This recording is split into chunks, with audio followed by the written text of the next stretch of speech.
actually collecting the water and the resources that it needs. When we take a tree and put it in a pot, it doesn't need thick roots to hold it in anymore. But we want the visual effect of an old tree, so we want something that looks like roots going into the ground. We want to see little bits like that, even though this is not a very impressive root system. What kind of light is your tree in? Trees should be outside. Trees grow outside. I mean, I do have, I'm trying to quit. I do have a few tropicals, and my tropical plants, and so my tropicals are ficus. If any of you has like a ficus benjamina, like little house tree, right? They're very popular, right? I have ficus benjamina and ficus salicaria and at least the third variety. So I have a small collection of tropicals that I have to bring in the winter, because if I don't bring them in the winter, they will die when it gets too cold. They can't handle the cold. But whenever it's warm enough, they're outside because they need that kind of light. And any interior space, we are cutting the light that's accessible to the tree by a dramatic amount. Even just any normal glass window in houses today is designed to block most of the UV light. And so you're not going to have a healthy tree just by putting it in the window. So my trees are outside, absolutely, as much as possible, and in as much heavy light as possible. Some of them can handle some dappled shade and things like that. But I have some pine trees and some juniper trees that they need full sun. They should really be in full sun all day, every day. Are you able to go on vacation? That's actually a really good question. I have a water timer that works pretty well, but watering, there are bonsai professionals who like their entire living is based on taking care of these trees. They buy them and they sell them and they care for them and they style them, and they will tell you, even after doing it for 20 years, the hardest thing is watering. It sounds crazy, but this is again why the people who go and buy a boohoo bonsai will oftentimes, end up with a sad story, is because watering is really hard. Many of my trees need watered. I'll say a few of my trees need watered daily. This summer's been very unusual, so I don't even feel like I know how often my trees need watered anymore.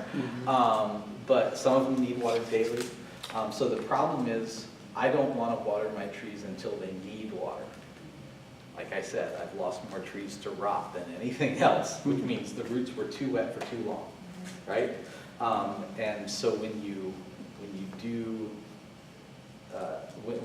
I do go away on vacation and I turn on the timer to have the water come on at whatever frequency, I'm worried on two ends of things. Is something going to dry out too much before the water comes on again? Or rain tonight. Or is it going to be just too wet for too long, right? So, yeah. So the answer is it's no, a real... you don't go on vacation. I went on vacation this summer. It was a one-week vacation. It rained the whole week, so it didn't matter. Everything was going to be wet. Do you sponge it, like if it rains like 3 or 4 days in a row, do you go out and sponge your plants so they're not too wet? So that What's wet is the soil. It's the roots down in the soil that would rot. There's no sponging that's going to get the moisture out of the soil. The only thing you could do if you were really worried, like this plant has gotten too much water and I need it to stop, is to bring it under cover. Right?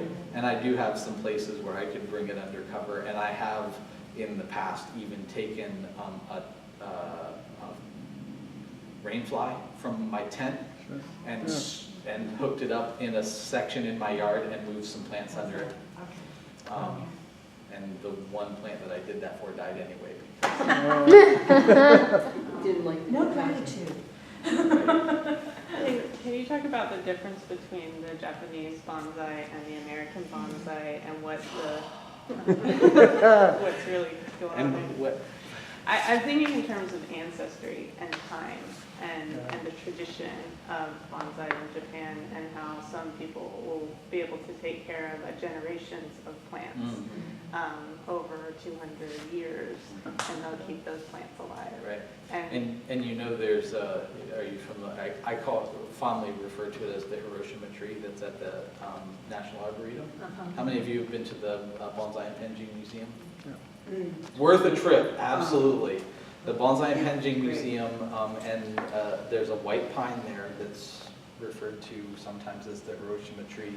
Actually, there was a children's book written about it that was called The Friendship Tree. That was the name of the book, so I have some friends who refer to that as the Friendship Tree. It's about that tree. That white pine has been in a pot for, it's getting very close to 400 years. Which means that tree is living longer than it would have if it was out in the wild, right? But it's been in a pot that long, which means somebody's been checking it and seeing if it needs water for 400 years. And this tree, the story, the reason they call it the Hiroshima tree, is that it was in a bonsai garden near Hiroshima when the bomb fell. And it was positioned in such a way where there was a wall that protected the tree well enough that it survived, even though there was so much devastation around. And this was one of about 40 trees that Japan gifted to the United States in 1970, I don't remember the year, as a token of friendship, right? So and that was the cherry blossoms, right? Yeah, yes, and that was the start of the National Bonsai and Penjing Museum. So that tree's there. So yes, you're absolutely right. But as we're thinking about the generations caring for trees, it's a very real consideration. I mean, this is a baby of a tree. You know, I'm not saying boxwood will ever live to 400 years, but it's a baby of a tree, and in 10 years it could be something really, really special. In 20 years it could be something even more special. You know, what could any one of my smaller trees be in another 50 years? But how long am I going to be around to take care of them, and who's going to take care of my trees when I'm not around anymore? So there has been a cultural tradition, one of valuing bonsai, that is fading in Japan, and it's a huge concern. People are kind of scared of what that means, because there are bonsai professionals who have like their bonsai garden, their business, this place where people come to see and buy and sell and have people take care of their bonsai.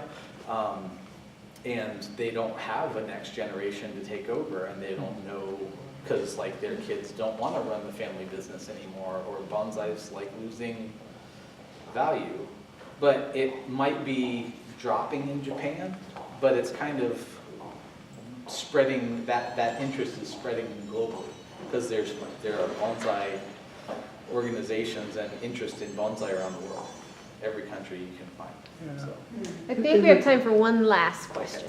Okay, well, I was going to ask a question about bonsai heresy, which my sister's a botanist, and she occasionally grafts things together using roots from one thing and the flora. You know, And that's what you're referring to as heresy. Is that heresy in the bonsai world? In the bonsai world, that's done more than I like. Okay. I kind of see it as, it's like I personally hold it as a type of heresy.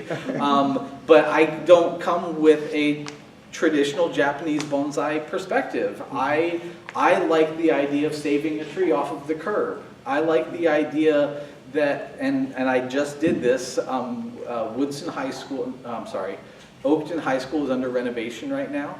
And the groundbreaking was this past summer, and I cheated and used my connections and contacted the right people and said, listen, can we come dig up some of the plants that are about to get dug up and thrown in a dumpster? Yeah. And I took a crew of people from NVBS out there, and we dug up several 60-year-old yews. Wow. So I've got one with a base that's this big. Anybody want to come help me move it next time? So, you know, but grafting is actually a widely practiced approach to put better quality foliage onto a plant. It's very commonly done with both pines and junipers. And it's actually one of the things, as we're talking about American bonsai, there are people who are collecting beautiful woody, deadwood, gnarly Rocky Mountain junipers. But then they collect it, it lives, they bring it home, but then they realize that the foliage is a little too like wishy-washy and long and kind of not very structured. And so then they'll graft Itoigawa, a Japanese juniper foliage onto it. And once that shimpaku, that Itoigawa shimpaku foliage grows and gets strong enough, they'll just cut off the Rocky Mountain juniper foliage. Wow. Well, now you've got a Rocky Mountain juniper trunk with the leaves of a different plant. And so there we are with our last question. I haven't even begun to scratch the surface. And you wanted this to be about your exhibition. Thank you all very much. Thank you so much.